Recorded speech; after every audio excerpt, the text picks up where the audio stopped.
How long do we go, by the All way? right, JD, thanks for coming on. Let's talk for, I don't know, 45 minutes to an hour, depending on how we. I got to be out by 11 for a. Oh, yeah, Can we because do that? you're in, where are you located? I'm in Chicago. Yeah, I so have an it's 11 11 o'clock. here, it's 10 there. Yeah, sure. I got something at 12. That's fine. Cool. All right. So thanks for coming on. I know we've connected through a lot of networking stuff, and I'm looking forward to talking about all the LinkedIn stuff. I told you I had one other guy locally who I know who does LinkedIn, but you're like the only other guy I met who's a world-renowned LinkedIn specialist. So Well, there are a lot of folks out there. The market has become hyper crowded, yeah, oversaturated, if you will. right. But not people that have been doing it from the beginning. You really. So maybe we should start there. Let's go back to how you got started with brand Yeah. strategy and your background, your training, and then how you got into LinkedIn. Because I know you got in very early, right? Well, the beginning is always a great place to start, Yeah, of Mitch. course. Absolutely. To my knowledge, I'm the first person that really offered the services I provide today out there. Back in 2006, I hung up my shingle as a LinkedIn consultant pretty much on spot. I mean, I looked at LinkedIn, it was love at first sight, and I was smitten. And nobody was engaging me at that time for anything but a mere explanation of what LinkedIn was. Yeah, I think when I So, first started with it, I yeah. don't know what to do with it. Well, a lot of things had to happen for me to have a career and to be in position to come on a podcast like yours and talk about my story. And I never thought my story was of interest to anybody, but now with where we're at, with everything so competitive and in the attention economy, Right. and free enterprise and a cottage industry that has evolved into a true industry. LinkedIn, like anything else, has become very commodified. And I think someone like myself, I try to put myself in position to be a technician and someone who really has come through some rigorous study on the site, who understands the social science around it. And it's not just about writing a profile or showing people how to navigate a website, Right. but it's about truly making them better as business people. So what were you doing before LinkedIn kind of came along the way? Kind of meandering around in the marketing world. Okay. Uh, I was in the marketing So you're a communications marketing guy. field. I am. Okay. Really, my whole professional career has been through marketing. Okay. And LinkedIn, just like I said, it just came around at the right time, Mitch. I mean, Right.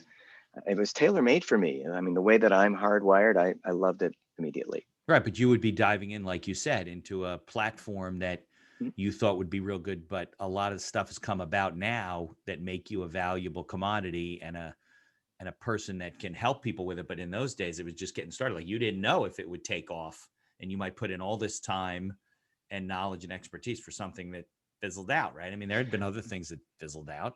Well, I had a feeling it would be great, and it's not like I stuck with it to see what would happen. I rode this thing as a pioneer, and I was truly a guy at the forefront and becoming known. I achieved my business identity through LinkedIn early on. It gave me footing in the universe. It gave me an ability to sell myself in a way where others could take me at face value, and that I was really interested in the best interests of people who wanted to learn the site as effectively as possible. And people had to catch up with it. LinkedIn had to become LinkedIn for any of this to happen. And as it did, as it grew in popularity and more people started to lean into it, well, I was the You were guy in the coming right up in position. search. Yeah. Yeah, So, but you had to do a lot of that. You had to figure a lot of that stuff out for yourself. They didn't have the kind of training that they have now. no instruction manual. You're on Right. your own, kid. Yeah. Here's our site. It's cool. We plan to do very well with this. And we're depending on people like you to go out there and spread the word. I mean, that's was the feeling that I had. And I spread the word, man. I was out there at coffee shops, at networking events, one-on-one phone calls. I mean, just wherever I could, just talking about how cool I thought this site was. And Right. then I would just steer people to my profile, which is the strategy that we're all trying to Now we espouse do. It's right now. very I mean, easy. that's the Yeah. whole point of it, right? Is Right. who's viewed your profile? That's where the rubber meets the road. Well, in those days, though, it wasn't owned by who owns it now? Google or It's a Microsoft property, Microsoft actually. owns it. Okay. Hmm. But in those days, I think Reid Hoffman and a bunch of the guys from PayPal started it, right? That's true. So it was early on before that even That's true. changed hands. Yeah. All right. So in part with, and tell us, well, I understand your background in marketing and everything, but maybe we could talk about the kind of things that people do right, do wrong that you've seen over the Well, years. because you've I'm a seen it big develop. believer in positive reinforcement. And Okay. for me, I'd rather let people know they're on the right track than focus on the mistakes that they're committing. And uh, look, I'm all about doing things ethically and for the right reasons and adhering to best practices. A lot of folks have gone off the track. They have become bad actors. And unfortunately, that's not a LinkedIn problem. That's a LinkedIn user problem. And Right. uh, what I try to do in my practice, as opposed to providing advisory services, a huge piece of that is helping them become good digital citizens and showing up well on the site and behaving properly and comporting themselves in a professional manner. I think the proliferation of spammy digital marketing programs has really shone a light on what people are trying to do. They're Right. trying to bypass the process of building trusted relationships, and they're going right to the jugular vein for a sell. And people have become very desensitized to that. They just don't want to be sold at every turn on LinkedIn. Nobody wants to be thought of as anyone else's lead right now. Yeah, I have some people that I've connected with who just send me things. They message me all the time with stuff, and I'm just like, I just block It's them. annoying. Yeah, and I know you said the algorithm changes all the time, so it ends up penalizing you when you act like that. Also, Well, direct messaging as opposed to what you're posting are two different arenas. What I think you're alluding to is yeah, probably something that you might receive in the inbox, maybe through InMail, or even on the invitation to connect, which is the most egregious breach of ethics of all. right. But on the homepage, it has truly become the classified ads, and no question that there's a lot of overt, shameless self-promotion going on, Well, but that's that's what to be we're designed to expected, do. right? That's Exactly. where we go. Sure. How else are people going to learn about us? If we don't toot our own horn, no one's going to toot it for us. Right, But of but course, you you could said there's a mobilize a few more, brand ambassadors. yeah, and you can be more professional about it than not, right? I mean, Of course. you Well, know, artful self-promotion is where we want to go with this. I mean, it's truly become a free for all out there. It is the wild, wild west. And if you're going to break through the noise, you can't just do it like everyone else. Everybody's kind of mimicking each other's patterns here, where they see people selling and they think, oh, well, that's the way to do it. I'm just going to go out there and run my sales pitch down everybody's throat. But the key is, if you're from a content marketing viewpoint, if you're going to go out there and parse out your value, whether it's in posts, whether it's in articles, blogs, videos, right. or online learning courses that you're trying to market, you're out there fronting it, you're behind it. It's obviously on brand for you. You're trying to get people to take action with you in some respect, and it's not done by just pounding them with a sales pitch. No, you want to be a bit of a thought leader, right? Where you're sharing information and are helpful with the stuff that you post, as opposed to just say, buy from me, buy from me, buy from me, buy from me. Well, I think you want to do what we're doing, or what we've done leading up to this podcast, is you want to go out there and network. We're taping your podcast 9 months into a global pandemic that shows no Right. signs of turning around anytime soon. I don't think so. So we've been relegated to this virtual world, and we're migrating through all of these various communities. And yes, we're selling ourselves. We're going into breakout rooms, and our pitch becomes even more concentrated. But the key is focus on building the relationship. Right. The hardest thing in the world is to build trust on the internet right now. It It truly is. is. And more Whatever. people are paying attention to their profiles than ever before because you had nothing else, no else other way to do it back. Well, now for the last 9 months. Well, the And profile has ascended in status. It is your prized asset in the digital world, and you should tend to it and regularly, and make sure that it's current, and make sure that right. it's COVID proofed. I mean, you really have to move forward in a way where, if you're going to attract people to your page, inbound marketing at its finest, you want people to notice you, find you, view your page, view your Right. profile. What do you have set up for them? What's the infrastructure look like? Is it Right. supporting you? Is it hindering you? Right. Most people, it hinders. Yeah. Yeah. Well, I think the days of where is my card? Days of giving these things out are going to be over. Nobody wants to touch them.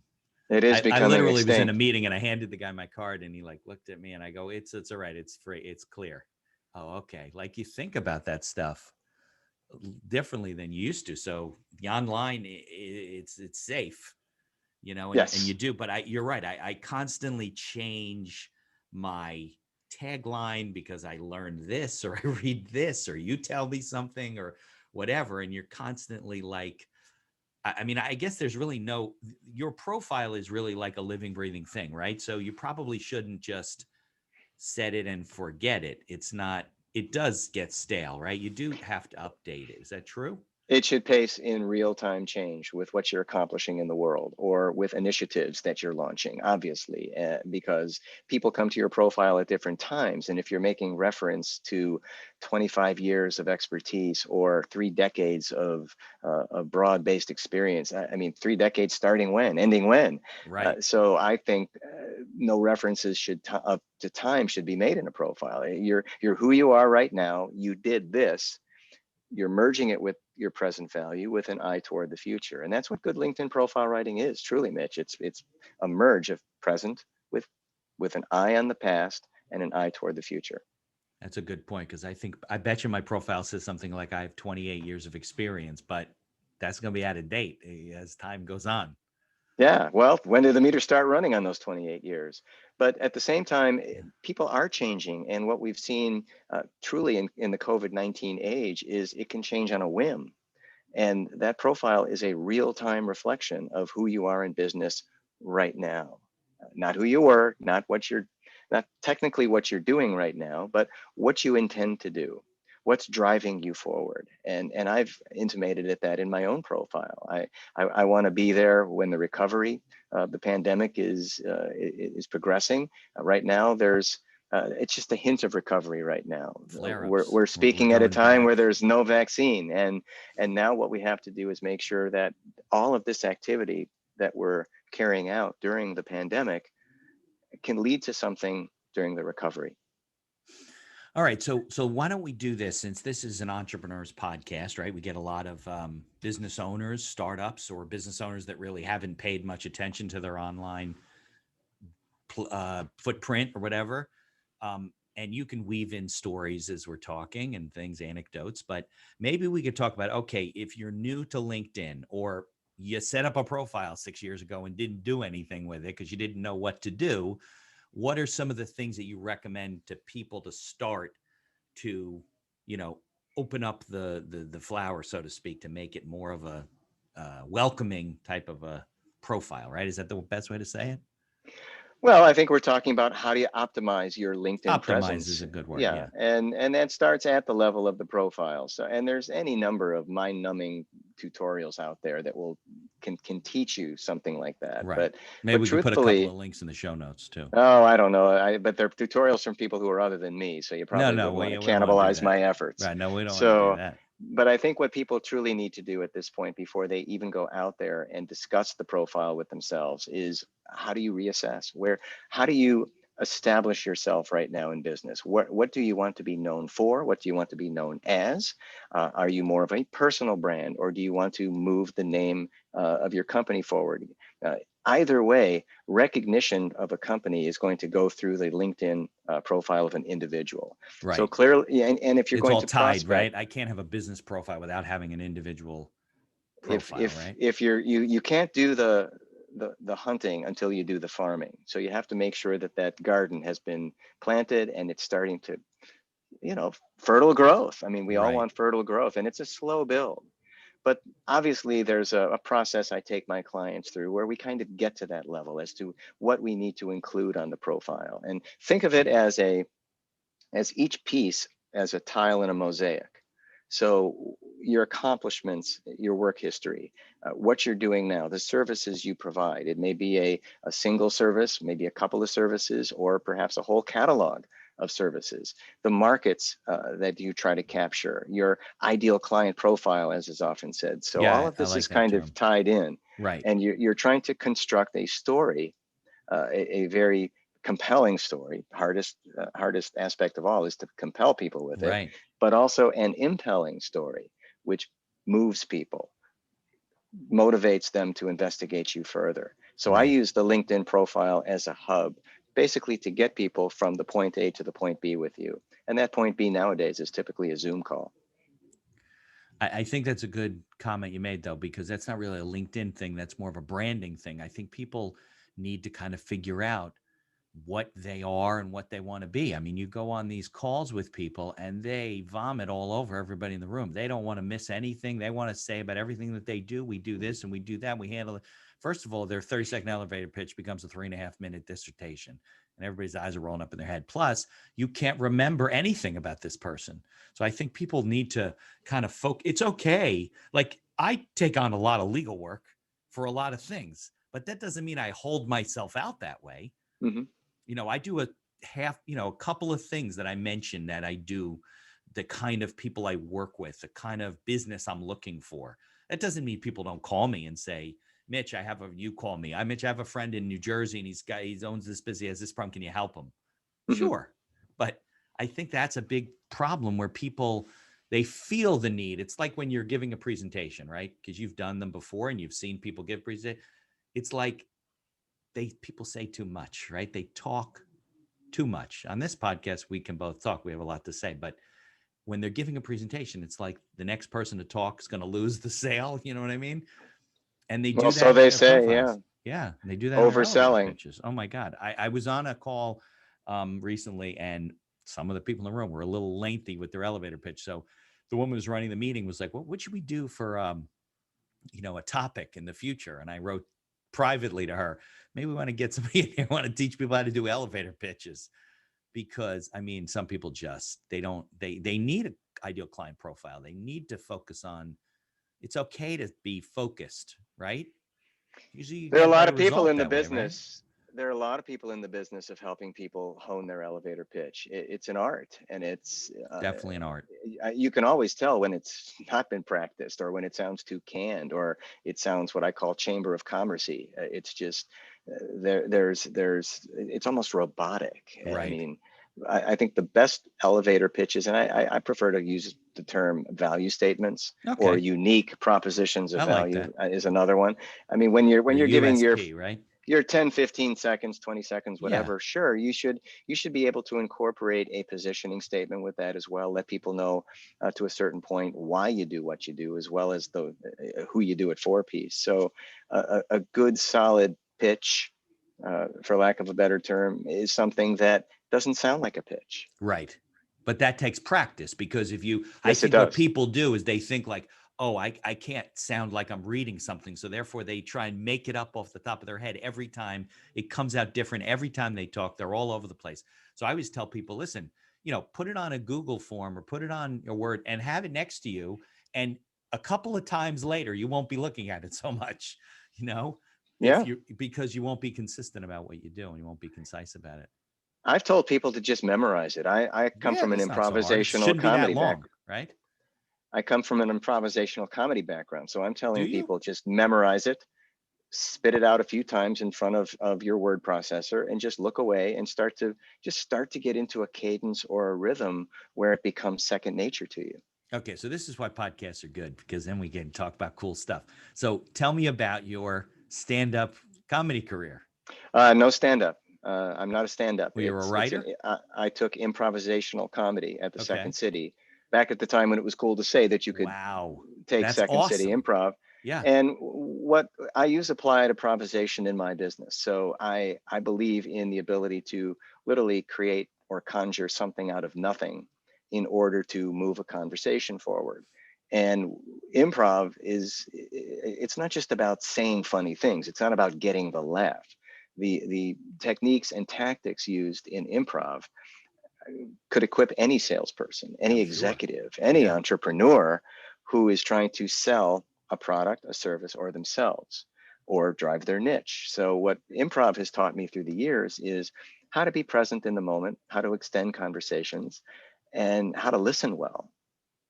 So do you still do that? You still take courses? They give courses at I'm Second sorry, I City or wasn't listening to you. do you still do improv? Well, I practice it.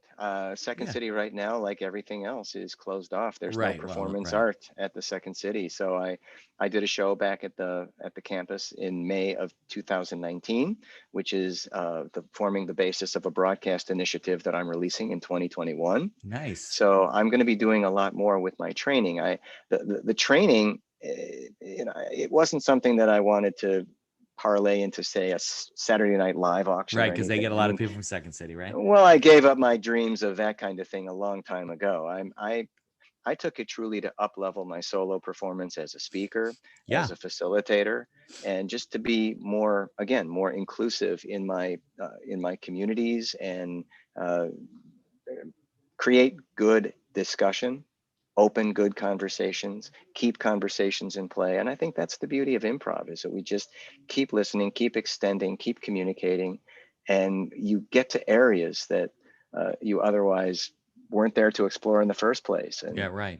And it's that discovery process, I think, that drives collaboration and growth. Yeah, definitely. I think improv. I had taken some courses in college and tried out for some things, and I definitely it increases your ability to think on your feet and your confidence and your. It's definitely so. Does Second City, is it something you have to try out for? Do they have courses you can take? The Second City is No, located in Chicago, so. anybody can take classes. Oh, okay. Uh, Anybody can take classes. They're virtual right now. I took them in the classroom setting, That would be and neat. You could do a virtual class with Second City from New Jersey. That would be cool. you could, That's nice. That's cool. So, yeah, see, I just learned something about you. You're an improv through guy. I through love that improv. stuff. Yeah, I love it. Um, but all through this, while you're doing the improv, you were still a marketing guy. I mean, that's your background. You're a marketing specialist, branding, I marketing. don't really call myself a marketer these days. I truly self-classify as a personal brand strategist. Okay. My best engagements are with people who are betting on themselves to win, Yeah. who really are, for them, the honeymoon is over, and they truly want to stand out and leverage a site like LinkedIn in its highest possible way. Right. Well, I think a lot of people overlook the power of personal branding. Like they just think they're out there selling or doing whatever they're doing and they're solopreneur. They don't realize the power of being a personal brand. You don't have to be, some big international brand to gain recognition in the marketplace. I came across a woman. Have you heard of shameless plug for her, but have you heard of Lisa Lieberman Wang? No, I haven't. With apologies to Lisa. She was on a she's a brand strategist too. She doesn't do what you do with LinkedIn and all that stuff, but that's her her thing. She's a Tony Robbins person, and she came on my podcast too recently, and she spoke to our. But the point was, and it was driven home also about just what you're saying, like building your personal brand and what that can bring you to, and the level at which you can increase your business and live the life you want to live, and whatever you had said before. Choose, what did you say? Yeah, choose who you do business with and how you do business, and who you choose as your ideal client. Doesn't mean you can't do business with other people, but I find that whole world of branding, which is it's almost like a niche area of marketing, right? Where people just, they're like, why would I do that? What do you mean? Like, I'm a brand buying hacker law. I'm just some attorney walking down the street. I can be, but who wants to do that? And I think it gives you leverage, right? With your ability to earn your income by personally branding what you do. People recognize you. Is that what it is? Yeah, Top of mind recognition, I guess. to a point, and I'm listening to, I'm wondering where to really start in the discussion on personal branding, because it's much more than that. Not everybody becomes a brand. Right. They may think that they have the ability to become a brand, but a personal brand is, yes, it's strategic. Yes, it's a journey. Yes, it can be either linear or non-linear. It's got multiple components to it, but at the same time, it's how you're remembered in the minds and hearts and viscera of people. Are you making an impact, a psychic impact? Are you making an emotional impact with people? The key to any personal brand strategy is becoming memorable, Right. memorable in a positive way, Yeah. ideally, and Well, of course. and more than that is to become bundled in and associated with the product, service, niche, company, or skill that you possess, or that has what I call your dominant aspect of value. So we're going out there, we're selling ourselves in any number of ways, but ideally, what I've done, or have tried to do for these many years, is when the conversation comes around to LinkedIn, People think of JD you. Gershbein. Right. Right. That's important because you and I meet. You know how many marketing people I've met in the last 9 months? Oh my No, God. tell If somebody me. says, oh, I need a marketing person to help me with digital marketing, I don't know, I don't even know what it's like when you know too many people, you can't think of one person. Yeah. It's like, it's like too many lawyers. They don't know where to start. So I think that top of mind, I guess that's really what it is as you said, is Yeah, really top of mindedness is where it's at. important. It's a sales term primarily.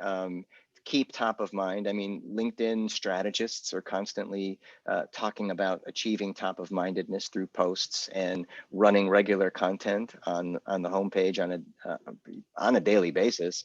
So I think there's something to be said for top of mindedness, but at the same time, with all we have coming at us right now in the attention economy, we're disrupted, we're distracted, Right. we're pulled, we're pushed, we have this, we have that, we're collaborating here, we're collaborating there, there's I gotta be here, we're all kind of tethered to our computer screens right now, and it's miss a little, miss a lot. And if you're not present and you don't capitalize on the opportunities that you're given, uh, it's tough to build a brand, and you don't want to do things that militate against your brand, like not returning emails or not returning voicemails, or not being present at weekly meetups. I mean, that's part of this new accountability I think we're experiencing during the coronavirus era. Yeah. It's easy to drop off real quickly. Mhm. So what kind of things do you recommend people do as, let's talk about LinkedIn, as a member of LinkedIn, a participant? Like I hear all kinds of stuff like how often you should post and what, I mean, it's crazy. Like my whole life would shut down. Well, you should post every 50 minutes. 50 minutes. I was like, like once a day is too much for me. Well, I think there's something to be said for being an active participant on LinkedIn. Right. I think we put too many impositions on ourselves by when we should post or setting up a content schedule. I think that's important, but realistically, most people shrink away from regimentation at this stage. If they're told that they must do something, ideally they won't. Right. So They're the like key their is kids. Right? how do we make this palatable for them? How do we create the idea, not the illusion, but the idea that with the hard work on LinkedIn comes the expectation of results. The misnomer is, and people in my trade are guilty of this, I'm not, because I don't put out bloated promises to anybody. LinkedIn is a meritocracy. It has to be worked if you're going to achieve on it. Obviously. But the idea is that you get on, you create an account, you tinker with the profile to a certain extent, you start accepting invitations, you throw out a few invitations to others, you build this thing called a network, and you start messaging people within the network, you start posting content, you hear of something out there called the algorithm, a mystic force that moves content, and if you do this or do that, you won't get seen. So now we have a lot of this extraneous stuff coming that it's becoming very tough to filter. Right. And LinkedIn is a very complicated platform. It's very difficult to teach, especially to companies. So what I try to do is just tell people, look, it's a long ride. There's a short game, yes, but this is the long haul. Who are the people you want with you? What's the content that you'd like to market? What do you need or want to say about yourself that people should know about? And keep attracting attention to yourself in a positive way. Engage on the posts of others. You're not the only one that wants their content liked or shared, I Right. assure you. I heard So that by liking though doesn't really do much. You really want to comment or share, right? I mean, you just no, actually liking is the best way. just click like. You're getting erroneous information. I get a lot of erroneous information. Likes are actually the best way, but likes Okay. are, the engagement platform, that like, comment, share platform is what I call the LCS platform, that engagement dynamic. It creates what I call vanity metrics. So sometimes folks are more hung up on the number of views they would get as opposed Right. to the actual engagement that comes down. A post only converts if people want to communicate with you Right. after you post. Obviously. If it translates into an inquiry about your services or repeated profile views, that's what I look for. What would you rather have? A couple thousand views on a post with nobody connecting with you or nobody laying a comment on it, or if maybe an eighth of that with people commenting in a discussion that goes on for a couple of weeks, which translates into profile views, inquiries into your legal services, and some Zoom conversations where you've actually positioned someone in your pipeline. Right. No, well, obviously the latter. Of Okay. You course. want to Loaded engage. question. Yeah, right. But that's, you want to engage. But I find that people don't, I guess it's a lot to do with, like you said, we're in the attention economy, and things are overwhelming sometimes for people. They True. just don't know what to do, you know. I'm So, completely distracted right now. are you No, okay? that's a Don't be joke, distracted. Mitch. Don't be distracted. You got to It's give the me your attention attention. economy. I got you stuck in this box for It's almost true. an hour. You know, you can't go anywhere. It's like Well, these are our that's lives. as a personal brand strategist, I hear this a lot and I speak about it a lot. The phrase that's most often used is cutting through the clutter. And Yeah, most people will tell you, good and way to I'm say right it. in there with them, that there's a lot of noise out there. There truly A is. ton of noise. You've got more people leaning into LinkedIn than ever before. We're in a Right. pandemic. Business has been virtualized. So now it's going to take an even greater effort to just get yourself noticed out there. So Yeah. what are you prepared to do? And by you, I mean you, dear listener, or whoever catches wind of what I'm saying. What are you prepared to do to to capitalize on the LinkedIn opportunity? The LinkedIn opportunity is there, but so few people really take it. Right. Well, I also find there's other platforms that are competing for your attention. So somebody posts something's on Facebook, which I'm not really a Facebook person, so I don't know what the hell to do with it. So I click on it, I don't see what I'm looking for, I leave, and then if I'm looking to connect with somebody, maybe I see an article, maybe I hear about them, I'd like to get them on the podcast, talk to them, whatever. I will go to LinkedIn and see they have 73 connections. I'm like, well, they're obviously not, I'm not going to reach out to them. They don't know and they're not connected with anybody. But it might not be Well, true. Maybe they're just a play. They just haven't paid attention to their profile. that could be the case, but it's also a different dynamic on all of these platforms. They serve different needs in the communication mix. Right, LinkedIn is where business people live. right, If you want to reach business people, B2B, white collar, in a transactional marketplace, you're going through LinkedIn. right. Yeah, but I find people that are B2B and they're just not. But a lot of it has to do with generations. If they're Mhm. older generations, I've been referred people. I guess so. As an attorney, from an ethics standpoint, you don't just at least in New Jersey, you don't just approach people and say, "JD, do you need an attorney? Can we talk about legal services?" Now you could, but if you're a jerk off and I piss you off and you had some bad experience with an attorney, you call the ethics department to file some erroneous complaint, and I got problems. So a lot of us, our attorneys, we don't do that. Mhm. But I can look you up. So if you say, look up this guy, he's a friend of mine, and see if we want to connect, and then I don't find anything, doesn't have a LinkedIn profile, doesn't have a website, doesn't have any kind of digital footprint. Is that the right word? Footprint? Yes, presence. Presence is a good word, right? Yes. Hmm. I roadblock, brick wall. It can be. I mean, certainly at this stage of the game, at where we're at right now in 2020, coming into 2021, if you're not representing on LinkedIn, at least from the level of a baseline or placeholder profile, I mean, yes. With real What's going contact info. on? You What's click on the going contact on? info and it takes you back to their LinkedIn profile. Doesn't help Right. me. Now, there are people that don't need LinkedIn profiles. I'm not sure Mark Cuban or Bill Gates or Barack Obama or Conan O'Brien need LinkedIn You profiles. can just follow them. That's all you can do. But they're influencers and they're gonna, they have a LinkedIn presence, but they've never really leveraged it to build an audience. They're strictly influencers in title only. Again, or even Jeff Bezos. I mean, how are you gonna, what, you're gonna in-mail Jeff Bezos on LinkedIn and go through layers of admin to get to him? Of course not. It's Right. but for people who are, again, living off their wits, in the eat what they kill world, where relationships matter, absolutely. The LinkedIn profile becomes the driving force in setting the tone for the network, and the network becomes the fertile soil for opportunity. Okay, so is there anything I should know or the listeners should know about? Because I know there's different sections of your profile, right? There's the about section. There's things where you can post different things that you do. Then there's your education. It's just, to a certain extent, it looks like a resume, but then it Mhm. looks like other things. Enlighten us. Share some wisdom. It's a whole composite piece. And the idea is, when you think of the psychology of a profile review, what are people bringing from a mindset perspective when they visit your page? They want to get quick uptake, right? They're not going to spend a whole lot of time on your profile unless you give them a reason.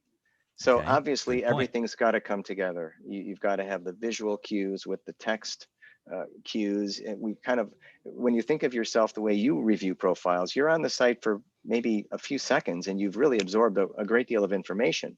You can position the person, you see the markets or the industry, you see the geographical location, you're seeing a banner image ideally if people have populated their profile with a banner image, an enticing visual, That's the a big war, piece behind my head, right? You can correct, change that. Yeah. a warm, welcoming headshot. I mean, all of these kind of play in. They give the profile its vibe or its energy. And then from there, the goal is, I mean, just keep people scrolling, man. I mean, that's my whole philosophy is keep people scrolling down my page, because if they're willing to investigate me, or if they're vetting me for an assignment or a speaking gig or a consultation, then yeah, I want them to read everything I've put down there. Reality is, maybe they won't, but they can certainly sample it. I've given them some video material to look through. I've given them some pictorial content. So I think again, when they leave the page, have they remembered you? Will they be able to place you in their minds as to what they just saw, or will they able to kind of recall you as a service provider in a certain category or a vendor selling a certain product? And I think again, so many sales pitches, so many profiles are just laden with sales speak that it's tough to actually see the human being through all of that and remember what it is they do. So each section of the profile should build on the other. You go from the about section, which is your story. Now, should that, in your opinion, I see some that are written like probably mine is like in third party, like like a about Mitch Beinacker, and then I see some written first person. It's just all over the place. Do you have any opinions about that? I Or favor the third person narrative. okay, I'm an outsourced provider in the field, and I think most people realize now that LinkedIn profile writing has become a hugely outsourced service, and probably right behind the resume in terms of frequency. And right. many resume writers, where there is an accredited program for training or a license certification in resume writing, are doing LinkedIn profiles, which requires no licensing or certification. So you can get anybody to do a profile right Of now. course. There's no learning or training program. Right. So what I try to do is really bring in more storytelling through the third person narrative. And then you move into the experience section where you talk about the company, the services that you offer, perhaps the history of the company, a little brief timeline, maybe a paragraph on the history of the Okay. firm or the organization, Right. and the service offerings. And then as they go down, you know, you're kind of, it's primacy recency effect. So your most recent positions first, followed by next in order, next in order, next in order. You can build out your projects, you can build out organizations that you belong to, volunteer causes that you support, projects that you're involved with, and honors and awards that you've won. And this ideally ties into this unique holistic perspective that people walk away with.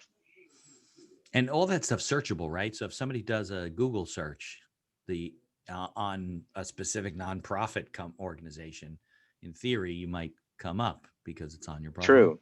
Well, LinkedIn shares a very advantageous positioning with Google. So if you're searching for, certainly by name, if you're Googling someone's name or company, it's going to come up very high in the LinkedIn search, especially if that company has a LinkedIn company page. It's going to be at or near the top.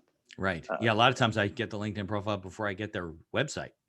and that's the strategic piece of why the profile becomes so important, because in most circles, that's the first port of call. Yeah. Yeah. Absolutely. I mean, I know people that don't have a website. They have a LinkedIn Hard to page. believe. Yeah. Well, they don't need to. Maybe they're a copywriter or whatever, and they don't need a website. It's Hey, all LinkedIn. the LinkedIn profile can be tailored to become a primary website. It is a marketing and branding hub. Right. Right. Right. Okay. Well, it's your show. You're the guest. So, what are the things you want to impart on us? What are your opinions What do I about the want to world impart? and where we're going? My Because, gosh, how our worldview has changed with the coronavirus yeah, crisis. I mean, it's, where do we stand? I think there's so much uncertainty in business right now, and so much trepidation, and so much stress and anxiety. It's almost hard to figure out where the pendulum is going to swing at this point. And my day to day, my week to week, is just spent on meeting great people, approaching them from a place of service and respect and altruism, and just even almost asking for a wellness check.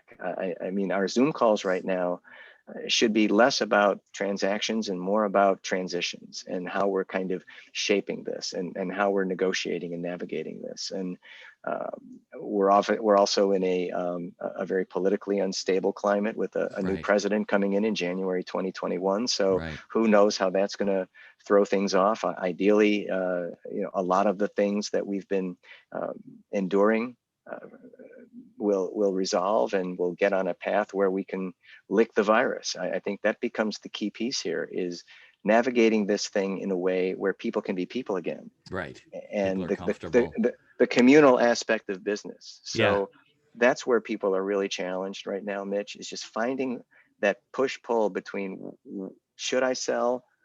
Do people really want to hear this right now? Or should I not sell and just Show make a friend, empathy. make a Yeah. connection, show empathy? Empathy's big. Yeah. Empathy, humility, authenticity. I think, if anything, this virus has taught us to be very humble and very authentic. Very much so. Yeah. I don't know where this is all taking us. We're going to have to see. I think that now they're arguing about people that don't want to take the virus. We're like split down we half the country where you'll be getting together with somebody and say, are you vaccinated? That's going to be like the thing. And then Right. they'll be like, well, you can't say that. That's private. Yeah. And And then I'm not going to go see people. I mean, as a professional speaker, I worry about the ability to get back on a stage in front of a live audience and look out and getting that receptivity and response that I crave as a speaker. yeah. And ask any speaker who's had a significant swath of their income cut out from under them. We're right in there with all the other businesses that are really uh, losing bottom line growth. Yeah. And it's all about the comeback now. I think focusing on the comeback and building your network in a way that supports your comeback and whose comeback you can support. I think that's our focus right now, is Yeah. just I think connecting that's with good. people on Good their own comment. terms, and just building the network around the opportunities that are there, and not just to have the most connections. That's not going to get you anywhere, really. Right. Uh, but also to use the time wisely. We talked about it already in this podcast, is to sit in front of the computer, learn LinkedIn, apply as much of it as you possibly can. Don't try to do too much too soon, and incrementally grow. Right. Yeah. No, it's all good advice. I guess we'll have to see where it takes us. But there's silver linings, right? We wouldn't have met if it wasn't for this whole virus thing. Because, It's true. how I would we have connected from New Jersey and Chicago? I mean, maybe on LinkedIn we might have, but I don't know. Well, the blessings within the curse have been many. There's no Yeah. question that and to a person, they will say that if not for the pandemic, they would have never met these folks, Yeah. or been in that community, or be in talks of great collaboration that are going on, and I'm involved in that as well.